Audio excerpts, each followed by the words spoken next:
Welcome back to YouTube channel economics आसान है। Guys, आज हम डिस्कस करने वाले हैं डेफिशिएंट डिमांड के बारे में। इससे पहले हम डिस्कस कर चुके हैं एक्सेस डिमांड क्या होता है। अगर उसकी वीडियो नहीं देखी तो उसका लिंक मैं तुम्हें डिस्क्रिप्शन में दे दूंगी।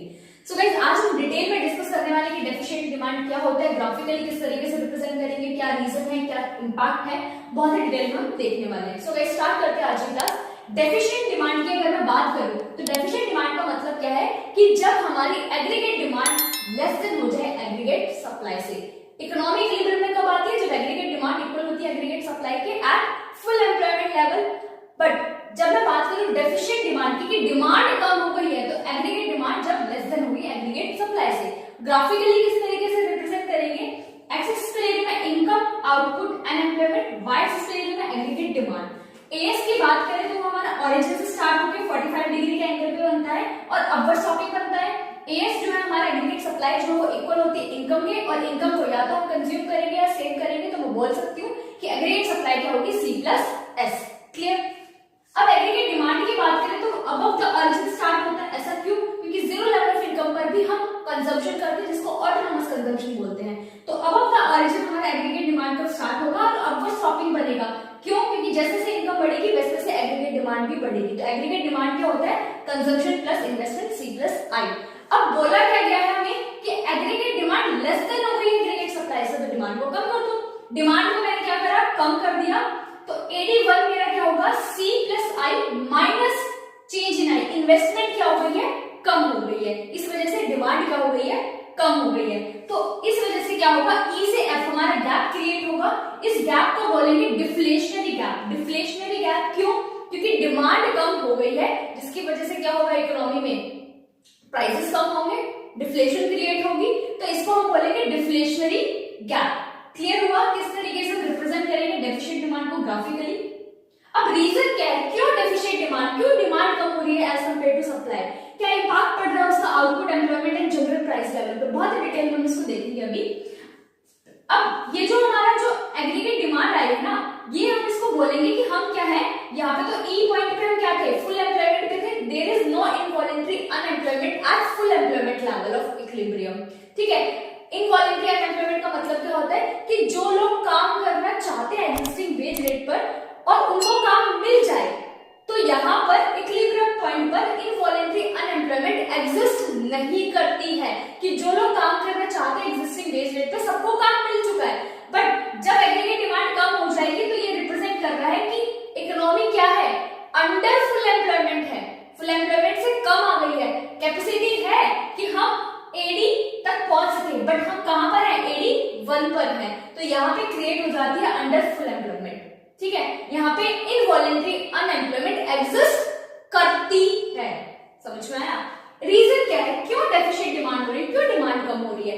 Decrease in propensity to consume. अगर कंज्यूमर का प्रोपेंसिटी टू कंज्यूम अगर कम हो जाए, प्रोपेंसिटी टू कंज्यूम होता है कि कंज्यूमर इनकम का कितना पार्ट स्पेंड कर रहा है। तो अगर मान लो कि पर्सन पहले इनकम का 80% स्पेंड करता था, अब वो 60% कर रहा है, तो यहाँ पे क्या हो गया? उसका कंजम्पशन एक्सपेंडिचर कम हो गया, अब वो सेविंग ज्यादा कर रहा है। तो इस केस में क्या होगा? जब प्रोपेंसिटी टू कंज्यूम कम हो जाएगा और प्रोपेंसिटी टू सेव ज्यादा हो जाएगा, तो डेफिशिएंट डिमांड होगी, डिमांड कम करी जाएगी। बिल्कुल।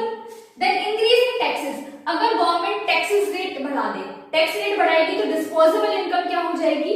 कम हो जाएगी। तो स्पेंडिंग भी क्या होगी? कम होगी, तो एग्रीगेट डिमांड कम होगी।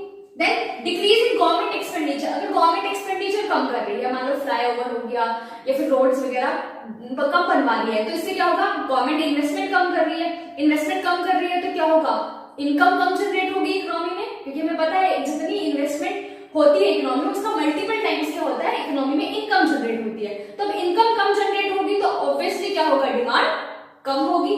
Then fall in investment expenditure. अगर फर्म इन्वेस्टमेंट एक्सपेंडिचर कम कर दे, अब किस वजह से कम कर रहे हैं? मान लो उनको जो लोन मिल रहा है वो हाई रेट ऑफ इंटरेस्ट पे मिल रहा है, या फिर उनको जो इन्वेस्टमेंट कर रहे हैं उस पर रिटर्न कम मिल रहा है, तो वो इन्वेस्टमेंट कम करेंगे।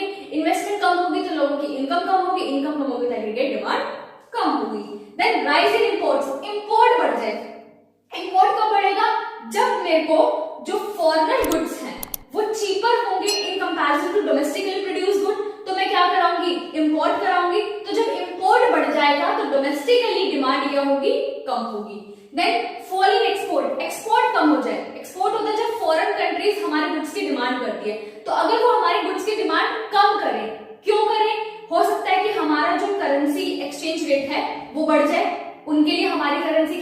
एक्सपेंसिव हो जाए, इस वजह से एक्सपोर्ट कम हो सकता है, या फिर हो सकता है कि जो हमारा गुड है उनके कंपैरिजन में उनकी डोमेस्टिक कंट्री में वो चीपर रेट पर हो। तो ये कुछ रीजन हो सकते हैं जिस वजह से क्या हुआ है, एग्रीगेट डिमांड कम हो गई है, डेफिशिएंट डिमांड की सिचुएशन क्रिएट हुई है इकोनॉमी में। अब इसका इंपैक्ट क्या पड़ेगा हमारा output, employment and general price level पे।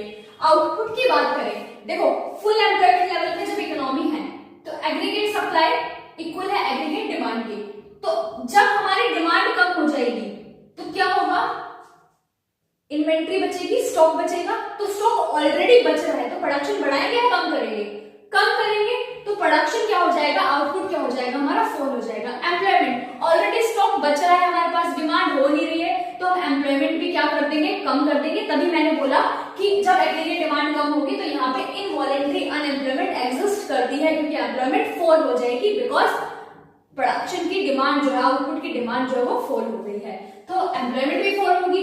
जनरल प्राइस लेवल की बात करें, क्योंकि ऑलरेडी स्टॉक बच रहा है, इन्वेंट्री बच गई है, तो इन्वेंट्री बचेगी तो उसको बेचने के लिए क्या करना पड़ेगा, फॉल करना पड़ेगा प्राइस। तो प्राइस फॉल हो जाएगा इस केस में। तो क्या होगा, एडवर्सली इंपैक्ट पड़ रहा है output, employment and general price level पर, कि जब डेफिशिएंट डिमांड होगी तो ये सारी चीजें क्या हो जाएंगी, फॉल हो जाएंगी। क्लियर हुआ? सो गाइस आज के लिए इतना ही। बहुत डिटेल में समझ में आया होगा कि डेफिशिएंट डिमांड क्या होता है, ग्राफिकली किस तरीके से रिप्रेजेंट करेंगे, क्यों डेफिशिएंट डिमांड हो रही है, क्या रीजंस है, उसका इंपैक्ट क्या पड़ेगा output, employment and general price level पे। एग्जाम में क्वेश्चन आता है कि डेफिशिएंट डिमांड को ग्राफिकली रिप्रेजेंट करना, रीजंस बताना, या उसका इंपैक्ट क्या पड़ेगा output, employment, general price level पे। सो गाइस आज के लिए इतना ही, मिलते हैं नेक्स्ट क्लास में। Thank you.